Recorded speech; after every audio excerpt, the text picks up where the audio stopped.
হে hi everyone, তোমরা সবাই কেমন আছো? Welcome back to my channel. আজকে আমি এসেছি একটা সিম্পল কিছুই না, একটা চিকেন কারি রান্না দেখাতে আমি করছিলাম, তো ভাবলাম আহ, তোমাদের সঙ্গে শেয়ার করি।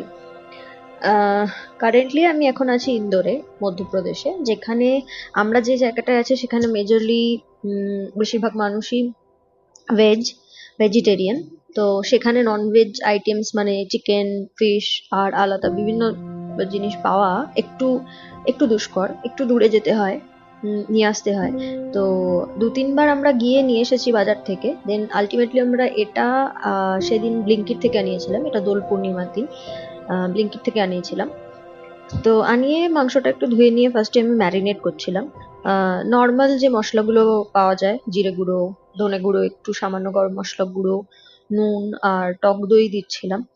দিয়ে ভালো করে ওটা ম্যারিনেট করে রাখছিলাম। একটু লঙ্কার গুঁড়ো দিতে পারো, আমি এখানে দিইনি কারণ আমি লঙ্কার গুঁড়োটা একটু কম ইউজ করি নিজেই। তো আমি এখানে আর দিইনি। পরে আমি এটাতে গরম মশলা, সরি, গোলমরিচ গুঁড়োও দিয়েছিলাম, যেটা আমি এখানে ভিডিওতে আর কি আহ, নিতে ভুলে গেছি, পরে আমি দিয়েছিলাম। যাই হোক, তো তারপর সবজিগুলো কেটে নেব। আমি খুব অল্প অল্প একদম সবজি নিয়েছিলাম, কারণ আমরা দুজন, আমি আর ভাই। তো বেকার মানে রয়ে যায় বলতে গেলে পরে সবজিগুলো। তো একটু একটা গামলায় জল নিয়ে নিয়েছি, আলুগুলো আর যে সবজিগুলো আর কি কেটে জলে রাখার মতো সেগুলো রাখবো। তো গত 2 সপ্তাহ হলো আমরা এখানে এসেছি। এখানে বলতে ইন্দোর, মধ্যপ্রদেশ। ভাইয়ের কাজের সূত্রে এখানে আসা। প্রথম থেকে আমরা ঠিক করে এসেছিলাম যে আমরা দু ভাই বোন এখানে থাকবো। কয়েকটা বাড়ি আমরা ওখান থেকে অলরেডি দেখে এসেছিলাম, যে এগুলো মানে রেন্টে আর কি অ্যাভেলেবেল ছিল। তো এখানে আসার পর আমরা যেভাবে প্ল্যান করে এসেছিলাম সেভাবে আমাদের হয়নি, অন্য রকম ভাবেই চলেছে। কিন্তু আলটিমেটলি সব ঠিকঠাকই হয়েছে, মানে বলতে গেলে আমরা যে বাড়িগুলো দেখে এসেছিলাম, যেগুলো আমাদের পছন্দ ছিল, সেগুলো কোনোটা হয়নি। আমরা যে বাজেটটা ভেবে এসেছিলাম সেই বাজেটেও হয়নি ইভেন। আর মানে প্রবলেম অনেক হয়েছিল, একবার এরকমই ডিসিশন হয়েছিল যে আমি ফিরে যাচ্ছি, ইভেন টিকিট কাটা হয়ে গিয়েছিল, বাট দেন আমরা লাকিলি এই বাড়িটা পেয়ে যাই। মানে জাস্ট যেদিন টিকিটটার আগে, 2 দিন আগে আর কি, আমরা এই বাড়িটা ফাইনাল করি এবং রাত 10টা সময় আমরা ভিজিট করি বাড়িটাতে। ভিজিট করে আমরা ফাইনাল করি, পরের দিন সকাল 9টার মধ্যে আমরা এখানে শিফট করি। আর সেদিনকেই ভাইয়ের জয়েনিং ছিল, ভীষণ তাড়াহুড়োর মধ্যে সেদিন সবকিছু ছিল। সকাল সকাল উঠে সব হোটেল থেকে এখানে নিয়ে আসা থেকে স্টার্ট করে, দেন ও অফিস গেল, আমি আস্তে আস্তে একটু একটু করে, আমার 1 সপ্তাহ লেগেছে একটু একটু করে সবকিছু গুছাতে। খুব একটা বেশি জিনিস নেই ঠিকই, বাট খুব ধুলো ধুলো হয়েছিল অনেক। চারটে পাঁচটা ব্যাগ ছিল আমাদের, সবকিছু বের করা, একটা একটা করে জিনিস, মানে এক তো আনতেই ভুলে গেছি, এটা আনতে হয়নি, ওটা আনতে হতো, এই করতে করতেই কেটে গেছে। তারপর আহ এখন কোথাও একটা গিয়ে একটু সামান্য একটু স্টেবল জায়গায় এসছে, যেখানে আহ চলছে সবকিছু নর্মাল, মানে অসুবিধা কোনো কিছু আপাতত এই মোমেন্টে নেই। এমন অনেক জিনিস আছে যেগুলো আমাদের নিতে হবে, যেগুলো হয় নতুন একটা জায়গায় গেলে অনেক কিছু কেনাকাটি দরকার পড়ে, বাট এই মুহূর্তে আমরা অতটা খরচা করছি না, একটু টাইম তো নিতেই হবে। তো দেখা যাক, চেষ্টা করব আহ মধ্যপ্রদেশে, ইন্দোরে থেকে আমরা কিভাবে থাকছি, কিভাবে মানে সবকিছু চলছে, এগুলো তোমাদের সঙ্গে শেয়ার করার। যেমন এখানে আসার পর একটা খুব মানে খুব একটা বিষয় যেমন হয়েছে, যেটা হচ্ছে এখানে মাছ মাংস বা নন ভেজের আইটেমস গুলো খুব বেশি পাওয়া যায় না। চিকেন তবুও পাওয়া যায়, মানে আহ পুরোনো মানে ফ্রোজেন চিকেনই হয়, খুব একটা টাটকা হয় না। তবু মাটন আমি কোথাও এখনো দেখিনি বাজারে, অনলাইনে দেখেছি ফ্রোজেন যেগুলো হয়। আর মাছ খুবই মানে সামান্য, মানে কোনো 3টে 4টে রকমেরই মাছ পাওয়া যায়, এবং নিতে গেলে সেটা গোটা নিতে হবে। মাছ অনলাইনে পাওয়া যাবে না অবভিয়াসলি, বাজারে ওই অবধি যেতেই হবে, একটু দূরেই বাজারটা। তো এটা একটা বিষয়, যেহেতু আমরা দুজন থাকি আর আমাদের ফ্রিজ নেই এখনো, তো একটা গোটা মাছ নিয়ে আসা আর সেটাকে রেখে খাওয়া, কারণ একটা গোটা মাছ অবভিয়াসলি আমরা দুজন একদিনে খেতে পারবো না, এটা একটা বড় সমস্যার বিষয় হয়ে দাঁড়িয়েছে আসার পর থেকে। বাকি অন্য কিছু আর মানে সেরকম কোনো প্রবলেম নেই। ইভেন মাছগুলো সেরকম স্বাদও হয় না, আর যেহেতু টাটকা হয় না, পুরোনো মাছ, ওদের কাছেই হয়তো 10-12 দিন ধরে পড়ে আছে। তো এটা একটা, জাস্ট আমরা যেহেতু বাঙালি, আমার মনে হয় বাঙালিদেরই এই প্রবলেমটা হতে পারে। আর তাছাড়া কিছু না, এখানে বাকি সবকিছু ভীষণই ভালো, সবজি, বাকি ভেজের সমস্ত আইটেম বেশ অ্যাভেলেবল, অ্যাক্সেসেবল। যাই হোক, সবকিছু কাটাকাটি তো হয়ে গেল কথা বলতে বলতে।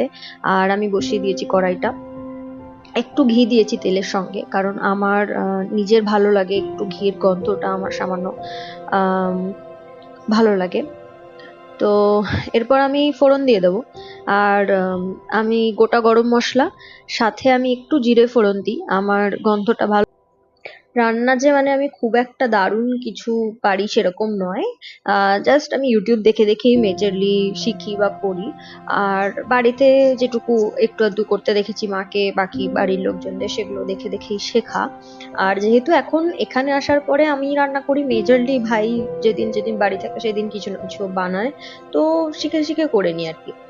আম, তো তারপর যে পেঁয়াজ কুচিগুলো করে রেখেছিলাম আর লঙ্কা, কাঁচা লঙ্কাটা জাস্ট পেকে গেছে আর কিছুই না, আহ, সেটা আমি দিয়ে একটু ভালো করে ভাজা ভাজা করে নেবো। আর আমি পেঁয়াজটা দেওয়ার পরে একটুখানি সামান্য একটুখানি লবণ দিই, যে পেঁয়াজটা যাতে একটু নরম হয়ে যায়। আর ঢাকাটাও দেওয়া ওই কারণেই, যাতে পেঁয়াজটা একদম মানে মুচমুচে ভাজা টাইপের না হয়ে যায়, পেঁয়াজটা নরম হওয়া খুব দরকার, যেহেতু আমি পেস্ট করতে পারবো না কোনো কিছু, তো যাতে ভেসে না বেড়ায় পরে ঝোলের মধ্যে। তো পেঁয়াজটা যাতে একটু নরম করে ভাজা হয়, সেই জন্য আমি ওইভাবে, এটাও অ্যাকচুয়ালি ইউটিউব দেখেই শেখা। ইউটিউবেই আমি দেখেছি, অনেক ভিডিওতে দেখেছি, এবং তারা বলেনও, এই টিপস গুলো দিয়ে থাকে, তো ওগুলো ওখান থেকেই শেখা। আচ্ছা, এখানে আসার পর একটা জিনিস আমি দেখেছি, এখানকার আলুগুলো একটু অন্যরকম, আই গেস, মানে একটু আলাদা। একটু আলাদা বলতে একটু সিদ্ধ হতে অনেকটা টাইম লাগে, মানে আমাদের ওখানের মতন নয়। আমি যখন বাড়িতে রান্না করতাম, আলুটাকে আগে ভেজে রাখতাম, পরে মাংসটা একটু কষা কষা হয়ে গেলে তারপরে গিয়ে আমি আলুটা দিতাম এবং আলুটা গলে যেত, যেটা এখানে হয় না। আমি দুবার করে ট্রাই করেছি এবং আমি ভাবতাম যে হয়তো একটু আগে দিলেই হবে, একটু আগে দিলেই হবে আলুটা, বাট হয় না। আলুটা অনেকটা শক্ত থেকে যায়, বলতে গেলে মানে মাঝখান থেকে ভাগ হতে চায় না। তো আমি ওই জন্য আজকে আর আলাদা করে ভাজিনি, আমি ঠিক করলাম যে না, আমি ওভাবেই দেবো, একবারে শুরু থেকে ওটা দেওয়া থাকবে, এবং তাতে আলটিমেটলি রেজাল্টটা ভালো এসেছিল। আর এবার আমি একটা সাইডে ওই কয়েকটা গুঁড়ো মশলা, যেমন জিরে গুঁড়ো, ধনে গুঁড়ো, একটু গরম মশলা গুঁড়ো, একটু হলুদ গুঁড়ো, এগুলো একটুখানি জলে গুলে নিয়েছিলাম। জলে গুলে নেওয়ার কারণ এটাই, কাঁচা মশলাটা, মানে কাঁচা মশলা বলতে যে এই যে গুঁড়ো মশলাটা ডিরেক্ট যদি আমি ওরকম তেলে দিয়ে দিই, ভাজাটা হয়ে যায় ওরকম, মানে একটু না জ্বলে জ্বলে টাইপের যায়।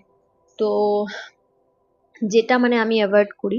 আর যেহেতু আমার কাছে এখন বাটার কোনো অপশন নেই, না মিক্সি আছে, না মানে শিল বাটা, কিছু নেই আমার কাছে, অপশনই নেই কোনো, তো আমি সেক্ষেত্রে এই সমস্ত মানে গুঁড়ো মশলাগুলো কিনে নিয়ে ইউজ করছি আপাতত। আর মিক্সিটা কিনতে একটু টাইম নেব আমি, মানে আমি চাইছি যে আমরা একটু এখানটা মানে একটু স্টেবল হয়ে দেন আমরা কিছু বড় ইনভেস্টমেন্ট তো বলতে গেলে মানে এই জিনিসগুলো যেগুলো একটু কস্টলি হবে, সেগুলো আমরা একটু পরেই কিনবো, মানে ফ্রিজ ফ্রিজ হয়ে গেল, বা আহ যে কোনো রকম কিছু, যে মিক্সি টাইপের, মানে একটু কম কম খরচের মধ্যে এই মোমেন্টে একটু আমি কম খরচা করতে চাইছি, তো সেই অনুযায়ী।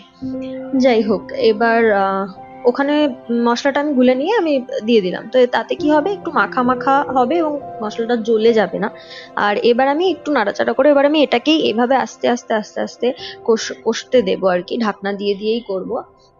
কারণ নইলে একটা মানে উম, নরম হয় না, মানে টমেটো গুলো নরম হয় না, আর তারপর কেমন একটা স্বাদও হয়ে যায়, যেহেতু পুরো মশলাটা মানে একদম কেনা মশলার উপর ডিপেন্ড করে। আর ইভেন আমি আদা রসুন বাটাটাও কিনেই আপাতত ইউজ করছি, যেটা এখন যে রেডিমেড প্যাকেট গুলো পাওয়া যায় আদা রসুন বাটা, তো ওটারও একটা আলাদা গন্ধ থাকে, ভিনিগার ইউজ করা থাকে ওটাতে, তো ওটার একটা আলাদা গন্ধ থাকে, যেটা আমার ভালো লাগে না। যাই হোক, আর বলতে বলতেই মশলাটা একটু বেশ কষা হয়ে গেল। আর তারপরে আমি মাংস যেটা ম্যারিনেট করে রেখেছিলাম সেটা আমি দিয়ে দিয়েছি, আর এখন আমি মাংসটাকে ঠিকঠাক ভাবে মশলার সঙ্গে মিশিয়ে নিয়ে ওকে আবার ঢাকা দিয়ে দিয়েই আমি কষিয়ে কষিয়ে রান্না করব। আর এখানে বলতে গেলে ওই 300-350 গ্রাম মতো মাংস ছিল। আমি 500 গ্রামের একটা প্যাকেট আনিয়েছিলাম, যেখান থেকে আমি কয়েকটা সলিড পিস, মানে 3-4টে সলিড পিস মতো, পুরোপুরি সলিড ওগুলো ছিল, যেগুলো আমি সরিয়ে রেখেছিলাম, আলাদা তুলে রেখেছিলাম। আর এই মাংসটা আমি আহ এখন তখন রান্না করছিলাম আর কি, যেটা হচ্ছে আহ ঝোলটা রান্না করছিলাম, যেটা একটু ঝোল মানে একটু কষা কষা, একটু গ্রেভি রেখেই করব। পোলাওয়ের সঙ্গে করব, তো পোলাওটাও আমি দেখাবো যখন আমি পোলাওটা করব, বাসন্তী পোলাও। আর ওই আলাদা করে একটু সলিড পিস রেখে দেওয়ার কারণ হচ্ছে মানে অ্যাকচুয়ালি অনেকটা মাংস একসাথে আমরা যেহেতু একবেলা রান্না করি একবেলা খাই, কারণ আমাদের রেখে দিলে খাওয়াটা নষ্ট হয়ে যাবে, গরম বেশ এখন পড়েছে। আর যেহেতু আমাদের ফ্রিজ নেই বা কোনো কিছু রেখে দেওয়ার মতো জায়গা নেই, তো আমরা যেটা রান্না করছি সেটা ও বেলাতেই খেয়ে নিচ্ছি, দুপুরের রান্নাটা দুপুরে খেয়ে নিচ্ছি, রাতের জন্য আর রেখে দিচ্ছি না। আবার রাতের খাবারটা আমরা করে নিই এবং রাতে কিছু একটা হালকা পাতলাই খেয়ে নিই আমরা, মানে সেটা ডাল ভাত আলু ভাজা হতে পারে, বা আলু সেদ্ধ দিয়ে মাখা দিয়ে ভাত ঘি দিয়ে খেয়ে নিচ্ছি, যেটা নর্মালি চলে যায়। ডিম ভাজা একটা রাতের রাতের খাবার নিয়ে অতটা মাথা ব্যথা করি না আমরা দুজনেই। দুপুরের খাবারটা আমরা একটু ভালো রাখার চেষ্টা করি। তো কি হচ্ছিল, অনেকটা মাংস হয়ে যাচ্ছিল। এই 300 গ্রাম মাংসটা আমাদের একবেলার জন্য এনাফ, মানে আমরা দুজনে যে পরিমাণটা খাই সেই জন্য আমাদের এনাফ হচ্ছিল। আর সেকেন্ডলি কি হচ্ছিল, ভাবলাম যে ওই চিকেন ওই সলিড পিসগুলো রেখে দিলে পরে আমি একটা অন্য রেসিপি করব, যেটা আমার মাথায় আগে থেকে ছিল। আমি অনেকদিন আগে বাড়িতে রান্না করেছিলাম, চিকেন কিমা দিয়ে করেছিলাম ওটা। তো ওটা কিমা আমি ডিরেক্ট কিনেছিলাম ব্লিঙ্কিট থেকে। এখানে কিমার দামটা অনেক বেশি দেখলাম, মানে আমি ব্লিঙ্কিটে অর্ডার দেওয়ার সময়, মানে চিকেনের দামের প্যাকেট, মানে চিকেনের প্যাকেটের দামটা একটু বলতে গেলে একটু কম ছিল, মানে যা হয় সেই প্রাইস ছিল, বাট কিমার দামটা একটু বেশি ছিল, এক্সেসিভ ছিল। তো সেখানে সেই কারণে আমি ওই সলিড পিস গুলো রেখে দিলাম, যে ওটাকে আমি কিমা করে নেবো, করে দেন আমি ওটা দিয়ে কিছু বানিয়ে ফেলবো। আর সেদিন আবার কি হলো, ওই মাংসটা আমি রাখতেও পারবো না, ফ্রিজ নেই, তো সেদিন রাতেই আমি ওটা করেছিলাম। আর ওটা আমি ভিডিও করিনি, ভিডিও করতে মানে ভুলে গেছিলাম, ওটা মাথায় ছিল না। তো চিকেন কিমা করে ওরকম কোফতা করে আর কি, কোফতা বানিয়ে দেন সেটারই একটা গ্রেভি টাইপের করা, যেটা খুব ভালো খেতে হয়। আমার আমার তো চিকেনের ঝোলের থেকে ওই ওই কোফতা দিয়ে করে নিয়ে সেই ঝোলটা আমার বেশি ভালো লাগে। তো ওটা আমি একদিন দেখাবো, ওটা একটু মাখা মাখা হয় আর ওটা খুব বেশি ভালো যায় রুটি বা পরোটা জাতীয় কিছুর সঙ্গে, ভাতের থেকে। বাট আমরা যেহেতু রুটি বা পরোটা কোনোটাই সেরকম একটা ভালো খাই না, আমরা ভাতটা দুজনেই প্রেফার করি, আমি আর ভাই দুজনেই, তো আমরা ভাতের সাথে খেয়েছিলাম। যাই হোক, কথা বলতে বলতে মাংসটা কিন্তু কষানো হয়ে গেছে, ভালোভাবেই কষিয়েছি। আহ মানে ঢাকা দিয়ে দিয়ে কম আঁচে, একদম আঁচ বলতে গেলে এই তো মানে ইন্ডাকশনে আর কি, কম আর কি টেম্পারেচার দিয়ে দিয়ে কষিয়েছি আমি। তো তারপরে আমি একটুখানি জল দিয়ে আবার ঢাকা দিয়ে দিয়েই রাখছিলাম, আর মাঝখানে মাঝখানে এসে একটু একটু নাড়া দিচ্ছিলাম, যাতে কোনো রকম ভাবে যাতে নিচে লেগে বা কিছু না হয়ে যায় আর কি। তো আমি এসে এসে মাঝখানে মাঝখানে একটু ঢাকনা তুলে তুলে ওরকম দেখছিলাম, আর আহ, মানে নাড়াচাড়া দিচ্ছিলাম, বাট ওভাবে আমি রেখে দিচ্ছিলাম। দেন তারপরে আমি ঢাকনাটা একবার কি করলাম, সরিয়েই রাখলাম, যে একটু ঝোলটা ফুটুক ওরকম করে। ঢাকনাটা দিয়ে রাখলে কি হয়, ওর যে ভাবটা হয়, যে কাঁচটার উপর যে জলটা জমে সেই জলটাও পড়ে। তো আলটিমেটলি না জলটা শুকোতে চায় না, মানে যে যে জলটা আমি পরিমাণ দিয়েছি ওটা একটু তো টানবে, ওটা হতে চায় না, একটু টাইম লেগে যায় ঢাকনাটা দিয়ে রাখলে। যেটা আমি সরিয়ে রেখেছি, এবার ওটা জলটা আস্তে আস্তে টেনে যাবে। তো ওইটাই আমি ভাবলাম যে ঠিক আছে, এবার আর ঢাকনা দেওয়ার প্রয়োজন হবে না, এবার আস্তে আস্তে হোক। তারপর ওখানে দাঁড়িয়ে দাঁড়িয়ে খানিকক্ষণ ভাইয়ের সাথে ওখান থেকে কথা বলছিলাম। আর ভাইও ওপাশ থেকে এসে আমাকে কিছু একটা বলছিল, ও একটু ঘরটর মুছে দিচ্ছিল। যেদিনকে ভাই বাড়িতে থাকে, বেসিক্যালি ওর ছুটি থাকে, সেদিনকে ও ঘরটর মুছে, ও ওই কাজগুলো আমাকে করে হেল্প করে দেয়, যেহেতু আমরা দুজনেই, আর আমরা দুজনেই কাজ করি, আমিও আমারও অফিস থাকে, ওয়ার্ক ফ্রম হোম থাকে, আর ভাই তো অফিসে যায়।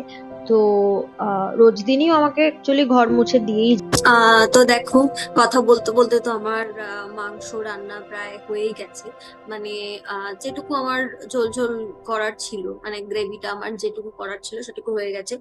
যেহেতু পোলাওয়ের সঙ্গে খাবো, তো আমি চাইছিলাম একদম ঝোলও না হোক আর একদম মাখা মাখা না হোক। তো নেক্সট ভিডিওতে তোমাদেরকে আমি আমার পোলাও করাটা দেখাবো, কিভাবে আমি পোলাও রান্না করলাম। So by.